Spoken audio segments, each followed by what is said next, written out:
Hello everyone, welcome to the Let's Talk show. This episode is going to be very special, the episode number 48 on the occasion of Independence Day. In India, we all are celebrating 78th Independence Day, and on this occasion, we would like to interview and learn many things from Colonel Ravindranath. He is ex-army professional and helping the community and serving the experiences, and he'll be going to share and decode a lot of his learning from his career. Sir, welcome to the Let's Talk show. Thank you very much, Mr. Pankaj. It is my first podcast, so maybe I will be, learning something from you itself.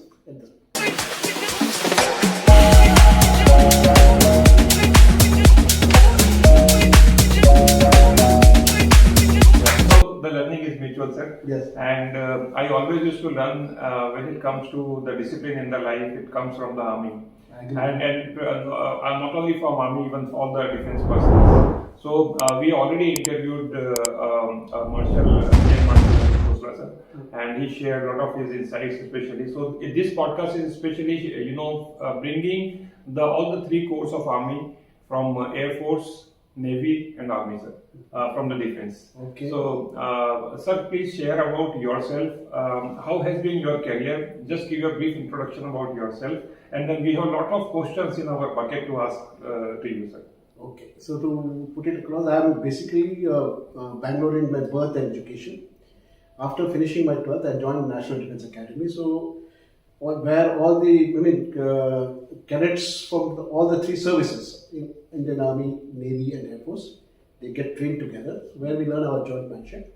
So for 3 years we went through the training at NDA, and then thereafter, having been allotted the Army, I went to Indian Military Academy, got commissioned into the Corps of Engineers. Was fortunate enough to do my degree from College of Military Engineering, and lucky to get selected for a post-graduation course in IIT Chennai. So I did my MTech from IIT Chennai. And so that has been in brief my journey. So I was commissioned into the Bombay Sappers, and it is always a privilege to command your own unit. So I was, again, it's God's grace that I was given the opportunity to command my own regiment, 109 Engineer Regiment, which is part of the Bombay Sapper unit. So that is the journey in brief. And have being a Bangalorean, I've come back and settled down in Bangalore. So, wonderful, sir. Sir, how does it feel like coming from a defense? Even you served for many years for the Indian defense in the army. How do you feel, the emotions of a defense personnel compared to the civilians those are there inside the country? No, I think the emotions would be the same as far as the nation is concerned. Only thing is that we become more committed to our own profession and our job, and we excel in that and do things in a proper way. And we do it in a disciplined manner. By our training, we imbibe a lot of qualities which comes into us, and we are able to do our job as we grow in our service in whatever appointments we are holding in a very fine and professional manner. That's how it is. And as far as the nation is concerned, a good citizen will have the same feeling, whether Mr. Pankaj ho, for the nation. You'll always put nation first, and you will want to do everything so that the nation is benefited, it is protected, it prospers, and you are a contributing member of the society. That is all. Sir, हम लोगों के लिए basically when it comes to the special occasions like 15 अगस्त, 26 जनवरी, ये जो दिन होते हैं, और I remember the school days, sir, when we all people were there used to be a chief guest, and जब वो flag hosting वगैरह होती है, उसके बाद जब हमारा देश का जो राष्ट्रगान बजता है, बाकी सारी चीजें होती हैं, इमोशंस एक डिफरेंट लेवल पे होते हैं. और दूसरी चीज the highest peak of the patriotism which we see whenever the Indo Pak जो क्रिकेट मैच होता है, और जब पूरे देश का जो इमोशन होता है, वो सब पूरा they are favouring the country, they are supporting their batsman and the entire team. तो यहाँ पर सर ये जो एक इम्पोर्टेंस है हमारे यहाँ इंडिपेंडेंस की भारत में, इंडिया में, I think the younger generation, people those who are studying in the schools, the high schools or maybe the middle schools are like this, they need to really understand the importance of this freedom, which has come with a lot of sacrifice to us.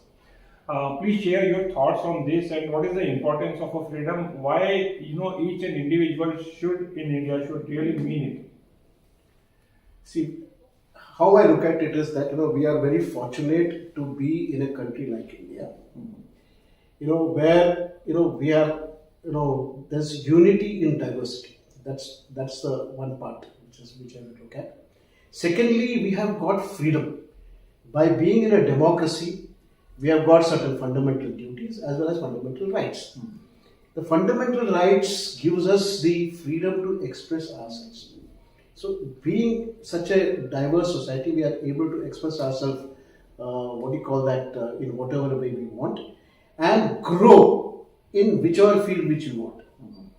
The peace and tranquility which is there in the country, to a great extent, what I'm trying to say is brings us a lot of opportunity for the the next generation, provided they put in that hard work, develop their skill sets, and are able to focus on what they want to pursue in a passionate manner. So that is what is the thing, and that opportunity is available in a country like ours. If you look at countries, say in our neighborhood itself, we have seen what's happened. In Bangladesh now recently, what has happened in Sri Lanka. Okay? So what we are saying is that our youth has got the facilities, the infrastructure, and everything available to them, which they can leverage and use well. That is there, and if they put in their heart and soul to it, they can utilize the opportunity to grow. That is what is my take on this. So there is a unfortunate part for the India. So when it comes to this occasion, we have been surrounded by the countries, which is keep on disturbing the peace of the country like India, and we know that they can't fight with us, looking into the kind of the strength what we possess. But they are finding other ways and the means. Especially, I am talking about the kind of terrorist attack which are keep on happening, the infiltration which are keep on happening from the borders, especially from Pakistan. So, being an army professional, sir, what happens to you when you heard that कि टोडा में वहाँ पर कुछ हमला हो गया, हमारे जितने भी जो आर्मी सेंटर्स है वहाँ पर, एयरफोर्स सेंटर्स है वहाँ पर अटैक हो रहे हैं, तो इस तरीके की चीजें जो होती हैं, आपको कैसा फील होता है सर कि because you live that life, you have been into those kind of things for many years. So it's always very painful to hear these kind of news where we find our own officers, JCOs and men who get martyred on by the terrorists.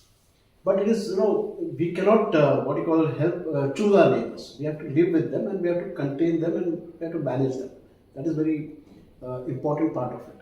As far as we in the armed forces are concerned, we are fully trained. We are, we have got our own SOPs and processes and procedures, where we are able to, tackle these people. But what happens is the terrorists have one thing up their sleeve. They have got the element of surprise. They act first. So, some time back, maybe say 10, 12 years back, or maybe even 15, 20 years back, so 90s, early 90s and all that, it was the amount of terrorism and terrorist attacks and things of those kinds which were taking place were quite in large numbers. As of today, a lot of things have got contained. And the people who are at the helm, they know what they are doing and they are able to manage the things in a manner which is appropriate for that particular thing.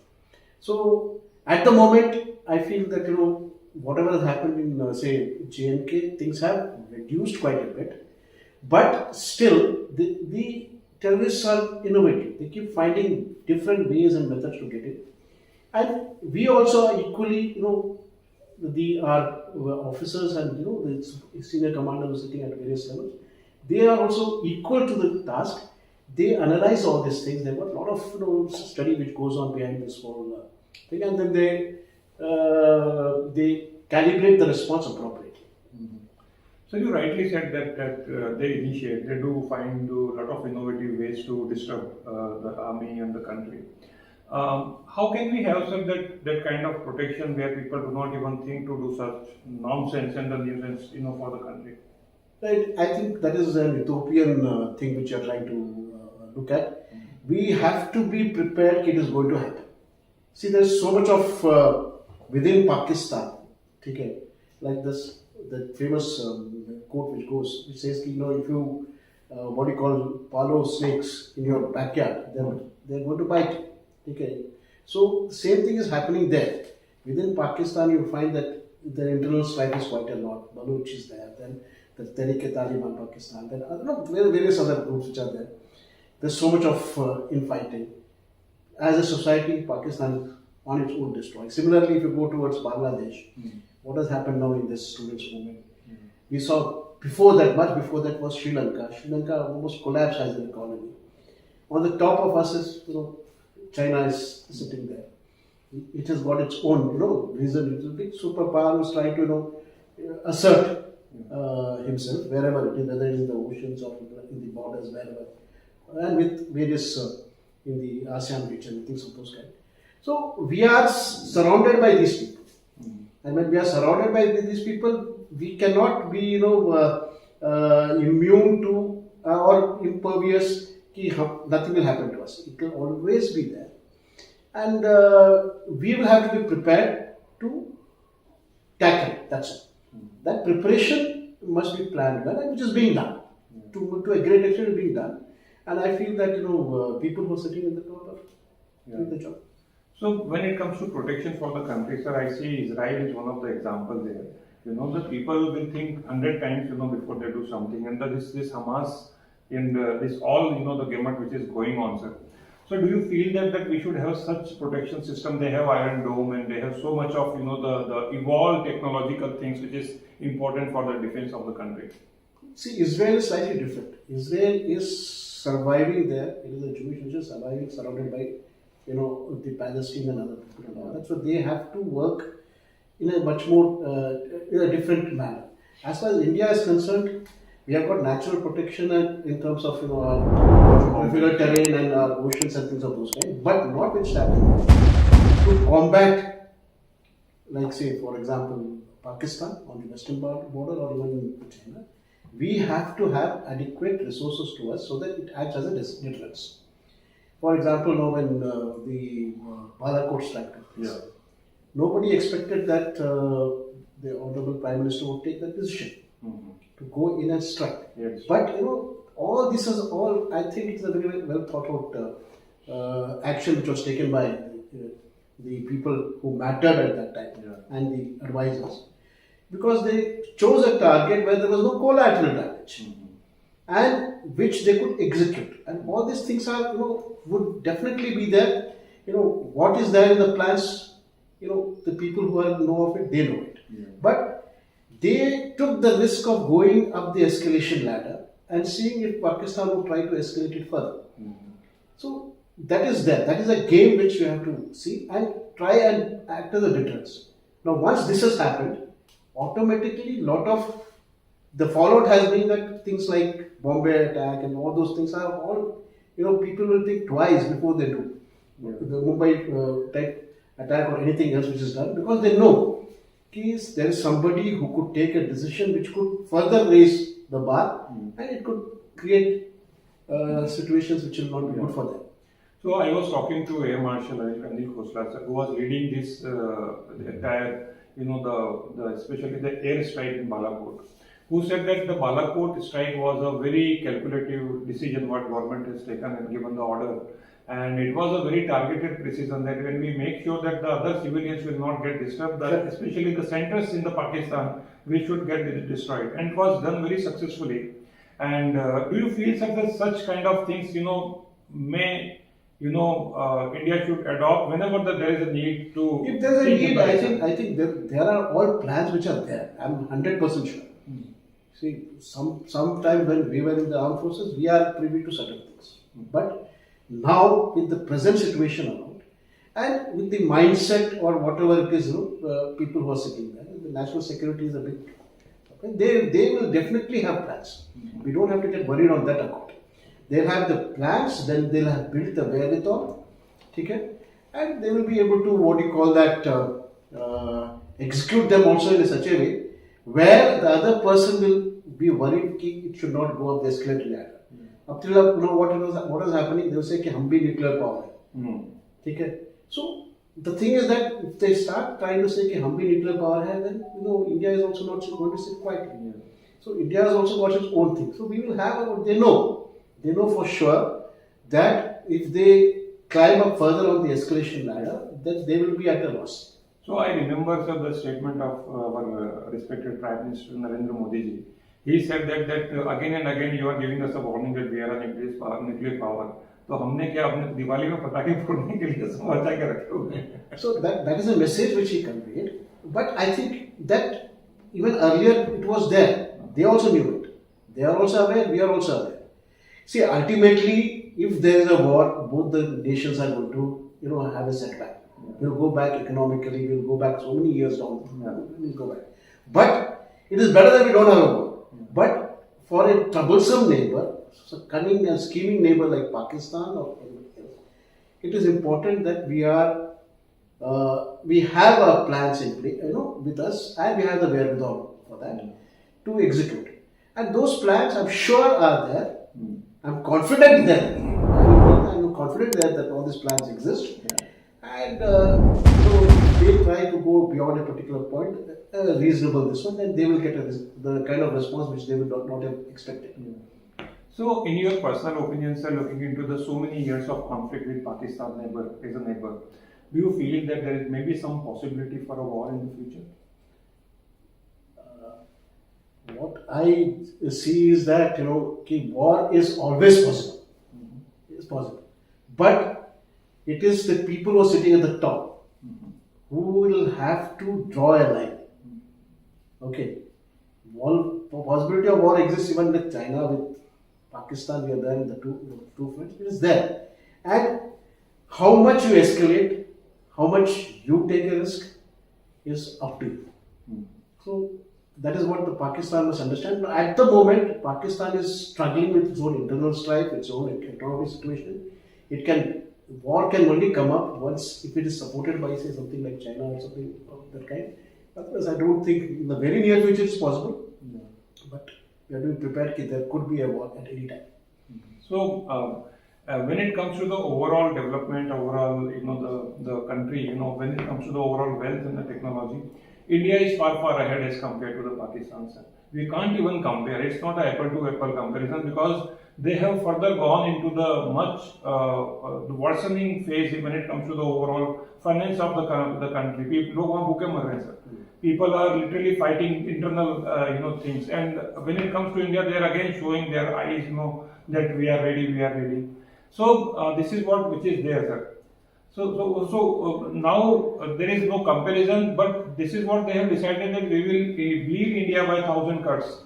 So they are again and again finding the ways and the means to disturb the peace of the country, or maybe finding something which is of the religious agenda or something. There are always, sir, in India also there are some groups of the people, those who are doing all these kind of nonsense things, and they again favor the Pakistan.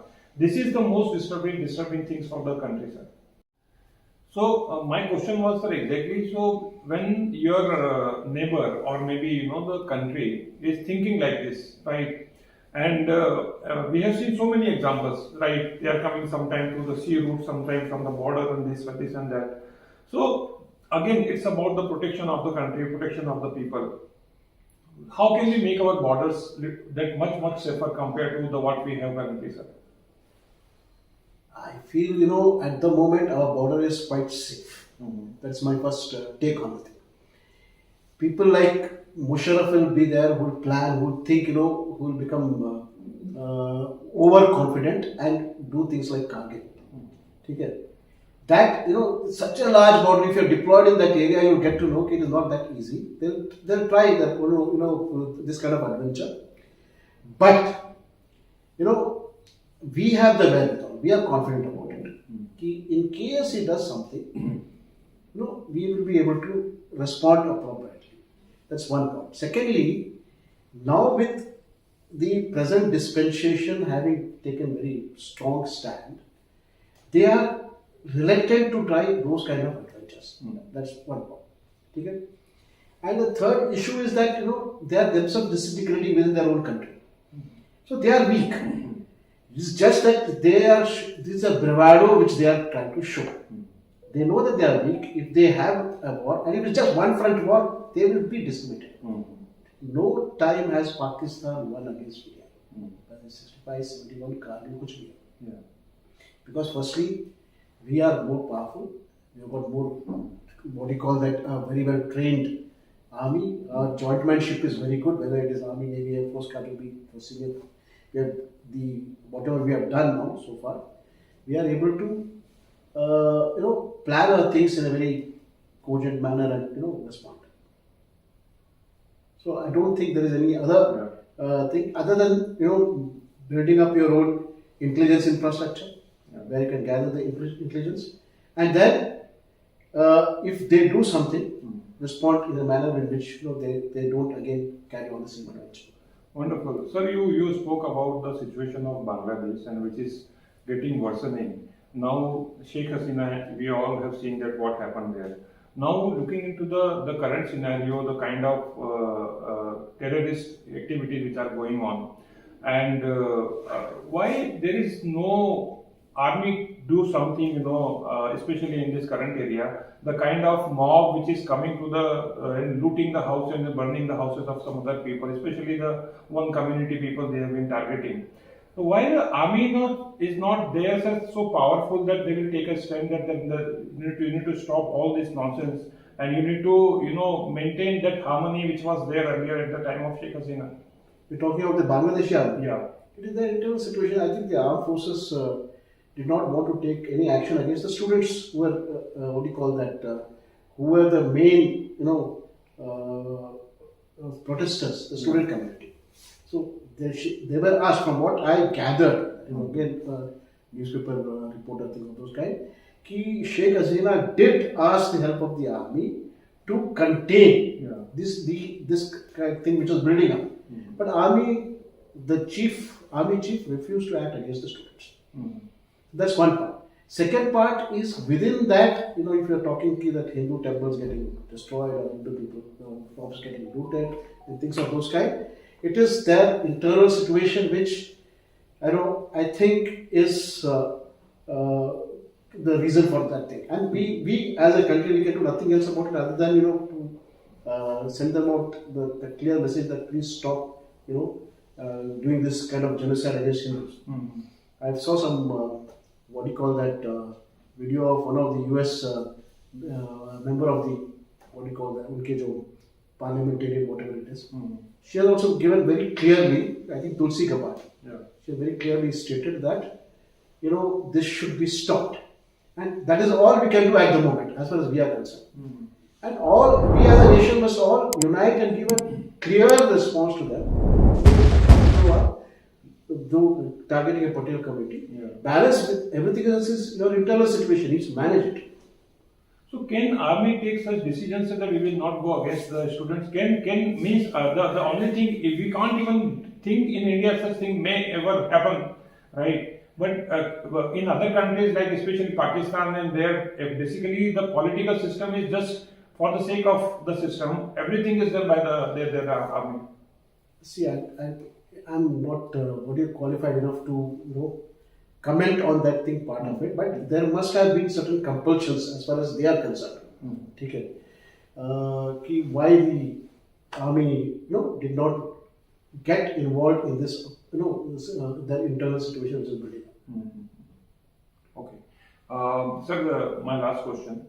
Looking into the situation there, what goes into the mind of a soldier who's sitting at the border for the security of the country when such things happens, and what kind of the expectation they see from the government when such things are happening again and again and again, and so many soldiers are killed because of some terrorist attack, because of some other the infiltration or something. So what do a soldier really expect from a government to support them? All soldier needs is a clear policy direction and free hand to deal with it, which I think at the moment is there. And to a great extent, a lot of things have got contained. That's what I believe. Yeah. In my personal opinion, a lot of things have got contained to a great extent as far as terrorism is concerned. Yeah. And as far as the situations in Bangladesh and whatever is happening around us, we are always, people at appropriate level and at every level, right? You start from the top to come down to unit. They are always sensitized about the situation. We have got our own, methods where, including as soldiers, synthesize what is happening around and what we should be prepared for. So, if, say, for example, if my unit is deployed in, say, eastern border, and we have got some role to play there, and something is happening in Bangladesh, me as a commanding officer of that unit would be very clear. We have got certain input from top appropriately in a particular manner. Everybody is briefed, sensitized, and they are ready in case there is a requirement. They will be ready to get across. Wonderful. Nothing. Sir, any last message you would like to convey to the people on the occasion of our independence? I just want to, congratulate all Indians that we are lucky to be in this country like India, and we have got so many opportunities. We must preserve our culture, our heritage, our everything which is there with us. We must jointly work together so that we develop our country to take it as one of the best countries in this world. Already we are doing very well economically. We should further work together. We should not, whatever internal issues are there, we should try and remove all those discord which we have, whatever little bit which we have, and look at each other as Indians, help each other so that we grow together. Otherwise, if we have our own internal issues, whether it is in political or whether it is in religious manner or in area manner, we will not be contributing. We should work with the theme that nation first. We need to work for the nation and nothing else. Wonderful. Thank you so much, sir. Jai Hind, Jai Bharat. Jai Hind, Jai Bharat.